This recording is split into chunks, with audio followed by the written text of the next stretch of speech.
Today we're going to go over how to make cheap cric trainers for everyday training. We have a couple things here. We have some foam padding. So I just got this out of actually a shipment that came from eBay.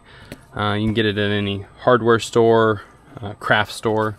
A 1 quart measuring cup, the silicone pigment, a knife to get the pigment out, mix it in, stir stick, metal sheet pan, non-stick. We have some stretch and seal tape that is really good for cricothyroid membrane. It's pretty cheap. You can find the link in the notes. And then we have our Dragon Skin FX Pro silicone. That's what we're going to use to make the skin layer over top. So I have a couple of these. They're all 3D printed. I did not design these. So I got the downloads offline. I did 3D print them. So there's 3 different options. This one's from the Airway app. I call this one like the medical one. So it has the flexed neck angle here. So it's a person that doesn't have a cervical spine injury. And when you put the tape over top and the skin over top, it has some of the best landmarking and best feel to it. So just 3D printed. Takes about 6-8 hours on the 3D printer. This one's from CICO Rescue. So can't intubate, can't oxygenate rescue. This one actually can flex a little bit. I call this one the trauma one. So this one's more as if the person has a cervical spine injury and you want to maintain that mobility. Good landmarking, good feel. And then this one is I don't remember which specific one this is, but it's actually very dense. It's very good for like initial training. This one lasts a long time because it's very solid. So it takes a while, it takes a ton of plastic to print, but once you print it, it's very durable.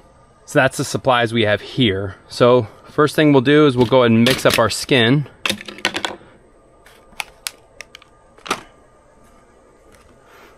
So again, the instructions are on the box. If you follow the instructions, it just works. And we're only going to do a light layer because we don't need too much for the skin, because the skin on the anterior portion of the neck for most is thin. Now it may have on some of them a good dense layer of adipose tissue underneath. So I'm going to go 4 ounces on this.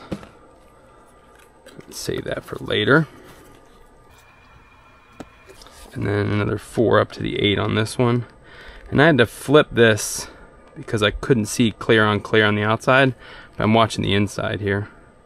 And we're at 8 there, perfect. So now what we'll do is add a little bit of our pigment, and this stuff goes a long way.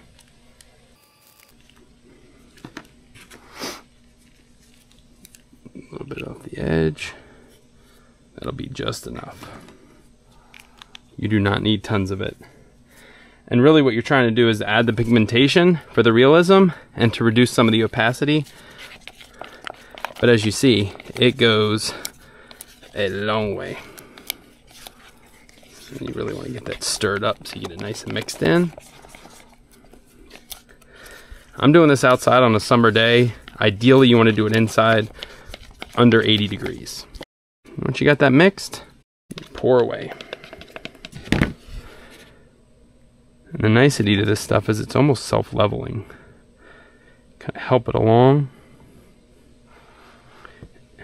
And I got this side over here up a little bit to kind of keep it down because I didn't want to pour a full pan. Get it all in the corners there. You see, you can easily walk it how you want it. So time to pull our skin out. Perfect. Like a glove. It's nice and thin, different layers. And then we can, if you want to measure, if you're super OCD, which I am not, you can essentially just take it and get a gist of what you want.